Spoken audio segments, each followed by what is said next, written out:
नमस्कार and welcome you all to brain स्टॉर्मीडी। This is Rupesh Kumar Mishra. आप सभी को मेरी तरफ से बहुत बहुत प्रणाम, नमस्कार और नव वर्ष की एक बार फिर आप सभी को हार्दिक शुभकामनाएं। देखिए, इस वीडियो में हम लोग क्या बात करेंगे। एक हमारे भाई हैं, उन्होंने आप लोगों को उनका नोट्स है एक, ठीक है, नॉन हिंदी जिनका होगा 50 मार्क्स का, तो उसके लिए उन्होंने भेजा कि एलएनएमयू में जितने भी बच्चे हैं, स्टूडेंट्स हैं, उनको ये नोट्स एक दिखा दीजिए। और इस नोट से अगर आप 50 मार्क्स के लिए तैयारी कर लेते हो तो आपको बहुत फ़ायदा मिलेगा। इसलिए मैं दोबारा से एक और वीडियो लेके आया हूँ आप लोगों के लिए, नॉन हिंदी 50 मार्क्स का, जो आप लोग का एग्जामिनेशन कल होने वाला है। इस वीडियो को ज़्यादा से ज़्यादा आप लोग शेयर कर दीजिए ताकि और भी जितने स्टूडेंट्स हैं, देखना चाहते हैं, वो देखेंगे, इसको तैयारी कर लेंगे वीडियो देख करके। जो कि कहने का मतलब जिनके पास में गेस्ट पेपर बुक कुछ नहीं है, तो कम से कम दो वीडियो, एक वीडियो मैंने पहले दिया है वो, और आज के वीडियो को देख करके वो कम से कम 40 तक स्कोर कर सकते हैं। तो थोड़ा इसको आपको प्लीज़ शेयर कर देना है, ठीक है जी। और यही मैं आपको दिखाऊंगा, 2 पेज का इसका पीडीएफ है, इसको डिटेल में मैं आपको समझा देता हूँ क्या क्या है, जो उसको शॉर्ट में आपको याद करके रखना है। और इसी से आपका क्वेश्चन आएगा, एकदम श्योर रहो, आपको 80% कम से कम रहना चाहिए। वीडियो में आगे बढ़ने से पहले आप लोगों में से जो भी लोग हमारे चैनल पर नए आ रहे हैं, चैनल को सब्सक्राइब कर बगल में बेल आइकन है, प्रेस करिए। टेलीग्राम ग्रुप को ज्वाइन कर लेंगे। टेलीग्राम ग्रुप ज्वाइन करने से वीडियो का लिंक, यूनिवर्सिटी का नोटिफिकेशन, नोट्स, मटेरियल सब कुछ वहाँ पे भेजा जाता है। साथ में आप लोग एक बार फिर मैं बता दूं कि शेयर कर देंगे इसको। चलिए हम लोग स्टार्ट करते हैं और ज़्यादा समय को वेस्ट नहीं करना है। देखिए, संजीवनी के बारे में बोला जा रहा है। संजीवनी का जो नायक है वो कौन है, तो कच्छ साहब, नायिका देवयानी, ठीक है, आपको दिख रहा होगा क्लियरली। उसके बाद है खंड काव्य कच्छ देवयानी प्रसंग प्रतिपाद, जो 9 सर्ग में है, ठीक। इसी से आपका ऑब्जेक्टिव बनेगा, क्योंकि हमारा कितना होता है 50 का एमसीक्यू है ना जी। आरसी प्रसाद सिंह छायावाद के कवि हैं और जीवन और यौवन का कवि भी इनको कहा जाता है। किनको? श्रीमान आरसी प्रसाद सिंह को। इनका जो जन्म है वो 19 अगस्त 1911 ईस्वी को बिहार राज्य के समस्तीपुर जिला में हुआ है। अगर आपको बिहार में जिला पूछा जाए तो आप बोलोगे 38 डिस्ट्रिक्ट है अभी करंट में, उसी में समस्तीपुर एक है, जो हमारे दरभंगा, मधुबनी, समस्तीपुर इसी के आसपास में, मतलब बेगूसराय इसी के आसपास में है आपका, दरभंगा के बगल में समस्तीपुर एक तरह से। मृत्यु इनका 15 नवंबर 1996 को हुआ। ये डेट आप लोग ध्यान से याद रखोगे, क्योंकि आपको ऑप्शन में इस तरह का डेट या फिर ये ईस्वी दिया जा सकता है। You don't have to confuse. इसका स्रोत क्या है, तो महाभारत से, ठीक है ना जी। संजीवनी काव्य का प्रारंभ देनासुर संग्राम से हुआ था और शुक्राचार्य कहाँ रहते थे, तमसा नदी के तट पर, जो यहाँ पर ऑलरेडी थोड़ा शॉर्ट फॉर्म यूज किया गया है, लेकिन आप लोग इसको समझ जाओ, क्योंकि आपने ऑलरेडी तैयारी करा होगा, थोड़ा तो पढ़ा होगा, तो आप समझ जाओ। कच्छ की हत्या का अंतिम प्रयास, दानव कच्छ को मारकर उसके शरीर का भस्म बनाकर पेय में मिलाकर शुक्राचार्य को पिला देते हैं, ठीक है जी। शुक्राचार्य ने उबार संजीवनी का क्या क्या आह्वान किया। कच्छ कौन थे? संजीवनी, कच्छ को संजीवनी विद्या प्राप्त था, ठीक है। सर्वप्रथम शुक्राचार्य को जीवित। देखिए, एक्चुअली में दूसरा कोई जब नोट्स बनाता है तो उसको वही ज़्यादा बेटर समझ सकता है जिन्होंने नोट्स क्रिएट किया है। तो हमारे एक मित्र हैं, उन्होंने इस नोट्स को भेजा है, तो मैं इसको बस आपको समझा दे रहा हूँ थोड़ा थोड़ा, जितना मुझे समझ आ रहा है, क्योंकि दूसरे लोग इसको कम समझते हैं, जो क्रिएट करे रहते हैं उनकी अपेक्षा में। दानव सेना किस पर आक्रमण? अमरावती पर। अमरावती वही हमको लग रहा है गुजरात का, जो ये आंध्र प्रदेश का जो भी राजधानी है। कच्छ देवयानी को बहन के रूप में देखता था। कौन? कच्छ। अगर पूछेगा, ऑप्शन दे देगा कौन देवयानी को अपनी बहन के रूप में देखता था, तो ऑप्शन इज कच्छ। अलकापुरी में रहने वाला कौन था? कच्छ।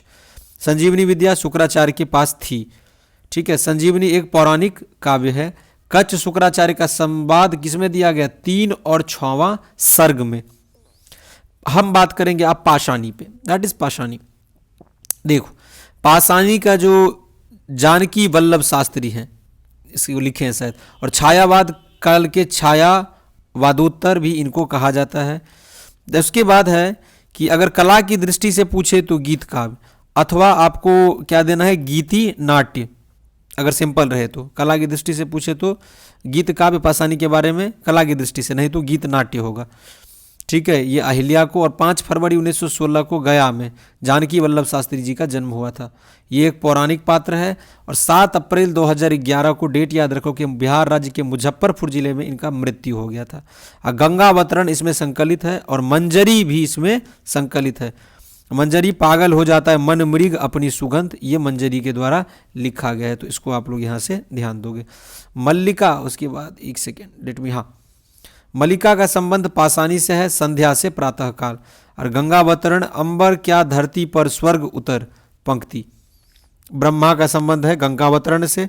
और गौतम मुनि अहिल्या के पति थे, जिनके श्राप से अहिल्या पत्थर बन गई थी। और आपको पता होगा राम जी के चरण स्पर्श से वो फिर वापस फॉर्म में आई थी, अपना जो उनका रूप था उसमें। और ये गौतम मुनि किससे रिलेटेड है? दैट इज रिलेटेड विद पाशानी। Is it clear? भागीरथ जो थे वो राजा दिलीप के पुत्र थे। एक दिनकर का प्रकाशन कर्म सूर्य से रिलेटेड है। पंचानन शिव भगवान को, ठीक है। और उत्तर छायावाद युग कवि सोहनलाल द्विवेदी हैं। भागीरथ के पूर्वजों को दुर्वासा ऋषि ने श्राप दिया था। किस ऋषि ने भागीरथ के पूर्वजों को श्राप दिया था? आपको ऑप्शन में दे देगा दुर्वासा ऋषि, तो आपको दुर्वासा ऋषि पे टिक करना है, मतलब कि आपको ऑप्शन में दुर्वासा ऋषि को फिल करना है। गंगा स्वर्ग से पृथ्वी पर उतरी। भागीरथ की तपस्या का उद्देश्य क्या था? मानव वेलफेयर, जिसको हम लोग लोक कल्याण बोलते हैं। हिंदी संघ सरकार की राजभाषा कब अंगीकार की गई? तो 14 जनवरी 1949। बहुत इंपॉर्टेंट है ये डेट, इसको आप लोग ध्यान से याद रखोगे, ठीक है जी। चलिए, ये तो मैं बता चुका हूं कि संजीवनी क्या है, खरी बोली है और प्रतीक काव्य की दृष्टि से सफल संजीवनी में। कच्छ शुक्राचार्य संवाद 13वां संवत्सर, ये मैंने बता दिया। गंगावतरण क्या है? पौराणिक है। नायक भागीरथ उर्वशी के उद्धार के प्रति आशंका व्यक्त करती है। उर्वशी संगति के 4 दृश्य है, पुरुषा, पुरखा, मेनका, रंभा, चित्रलेखा। चलो इन चारों को ध्यान दो। उर्वशी का पात्र भरत मुनि। संक्षेपण क्या होता है? कम करना। प्रारूपण का अर्थ होता है कार्यालयी प्रारूप। और हिंदी दिवस कब मनाया जाता है? 14 सितंबर को। मैंने एक वीडियो में आप लोगों को बताया था ना 14 सितंबर ही होगा, उसमें रॉन्ग दिया गया था 14 जनवरी। The right answer will be 14 सितंबर। और संक्षेपण का क्या मीनिंग है, प्रारूपण का क्या मीनिंग है, ये देखना। अहिल्या क्या? इंद्र का सपना, ठीक है जी। और पंचानन शिव भगवान को कहा जाता है। आगे बढ़ते हैं हम लोग जल्दी से। भागीरथ के पूर्वजों ने कपिल मुनि को अपमानित करना चाहा, मतलब कि ह्यूमिलिएट करना चाहा। किसके पूर्वजों ने? भागीरथ के पूर्वजों ने। पुरखा राजोधन में गणेश विदूषक के साथ टहल रही थी। पासानी 5 संगीतकाएं संकलित, जिसमें प्रकाशक जय भारती 3 दृश्य। हो पुरुषार्थ, पासानी में कहा जाता है हो पुरुषार्थ प्रबल, तो कोई भी अनहोनी बात किया। पासानी उग्र तप कर रहे, जयगान गंगा वतरण से लिया गया है। राजभाषा संबंधी निर्देश भाग 17 संविधान में दिया गया है। राजभाषा संकल्प कब लिया गया? 1976 में। हिंदी भाषा का विकास आर्टिकल 351 में। टोटल आर्टिकल हमारे संविधान में 395 अगर कहा जाए तो। आर्टिकल 350 भाषाई अल्पसंख्यकों वर्ग के हितों की रक्षा। मैथिली भाषा मान्यता 2003 संविधान में। राजभाषा विभाग 1976 में। अधिकरण कारक में पर। राजभाषा का अंग्रेजी अनुवाद क्या होता है? State language. अगर आपको राजनेता का पूछे तो स्टेट्समैन उसको कहा जाता है। राष्ट्रभाषा वह भाषा जिसका संपूर्ण राष्ट्र प्रयोग होता है। आपको बता दें कि अभी तक हमारे भारत देश का कोई भी राष्ट्रभाषा नहीं है। राजभाषा है हिंदी और इंग्लिश, लेकिन राष्ट्रभाषा बिल्कुल नहीं है। जो लोग हिंदी मानते हैं, राष्ट्रभाषा ऑफिशियली डिक्लेयर नहीं किया गया। अगर आपको पूछे राष्ट्रभाषा क्या है, तो हिंदी नहीं है अभी तक ऑफिशियली, और ना ही हमारे देश का कोई राष्ट्रीय खेल है ऑफिशियली। संक्षिप्तता विशेषता, संक्षेपण का टिप्पण किसमें कार्य होता है? कार्यालय में। लौट कर आया हुआ, जिसको हम प्रत्यागत कहते हैं। अगर आपको मुहावरा में पूछे, अरि किसको बोलते हैं? शत्रु को। पल्लवन में भाव का विस्तार होता है। तत्सम प्रधान शब्दावली। चलो कुछ मीनिंग है, याद करो। जर्नल मतलब पत्रिका। इंटरव्यू मतलब साक्षात्कार। फेयर मतलब किराया। अपोजिशन मतलब विपक्ष। यूजुअल माने समान। और एप्लीकेशन मतलब प्रतिवेदन। आवेदन भी कुछ लोग बोलते हैं, लेकिन प्रतिवेदन होना चाहिए। सरकारी पत्र का कच्चा रूप, जिसको हम प्रारूपण बोलते हैं। संक्षेपण किसे कहते हैं? जो मूल जितना भी आपका कहने का मतलब पैराग्राफ होगा, उसका 1/3 कर दो, उसको हम संक्षेपण बोलते हैं। सर्टिफिकेट का मतलब प्रमाण पत्र। और डायरेक्टरेट का मतलब निदेशालय। भारत त्रिभाषिक फार्मूला पे काम करता है। निज भाषा उन्नति आहे सब उन्नति को भारतेंदु हरिश्चंद्र। संसदीय राजभाषा समिति, राजभाषा के कुल 10 सदस्य। राजभाषा नियम के अधीन वर्गीकृत क्षेत्र 3 क्षेत्र, क ख ग। अधजल गगरी छलकत जाए, इसका मतलब होता है डिंग हाँकना, ठीक है। और रंग जमाना का मतलब धाक जमाना। और कॉन्स्टिट्यूशन का मतलब होता है हिंदी में संविधान। चलिए आगे देखते हैं और क्या है जी। कुछ इंपॉर्टेंट निकल के आएगा शॉर्ट में। शिक्षक दिवस कब मनाया जाता है? तो 5 सितंबर।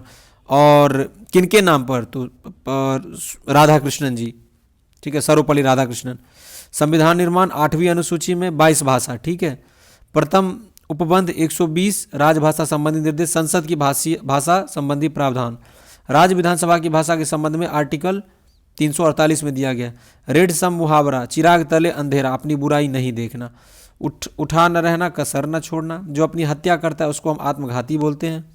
ठीक है। सरकारी कामकाज की भाषा राजभाषा कहलाती है। 8वीं अनुसूची में हिंदी, संस्कृत, मैथिली को दिया गया है, लेकिन मगही मेंशन नहीं किया गया। तो अगर मगही ऑप्शन में हो कि कौन शामिल नहीं है, तो right answer will B Magahi. नहीं है नहीं बल्कि नहीं है पूछे तो। आर्टिकल 343 से 351 राजभाषा नीति, कल पढ़ना का मतलब चैन मिलना, अंधा बनना का मतलब धोखा देना, और 8 आंसू रोना मतलब कि बुरी तरह पछताना, कोई गलती आपने किया और इसके लेके बाद में आप बहुत ज़्यादा आपको पश्चाताप हो रहा है। आशा कर रहा हूँ इस शॉर्ट नोट्स में मैंने आपको समझाया, क्लियरली समझ आ गया होगा, कुछ ना कुछ आपको जरूर हेल्प मिलेगा। इसलिए आप लोगों से निवेदन है कि एक थोड़ा सा सपोर्ट करने के लिए आप लोग चैनल को सब्सक्राइब कर लीजिए। जब आप सब्सक्राइब करके शेयर करेंगे तभी यूट्यूब इसको अन्य स्टूडेंट्स को भी रेकमेंड करेगा और यूट्यूब के एल्गोरिदम में ये चैनल आ पाएगा।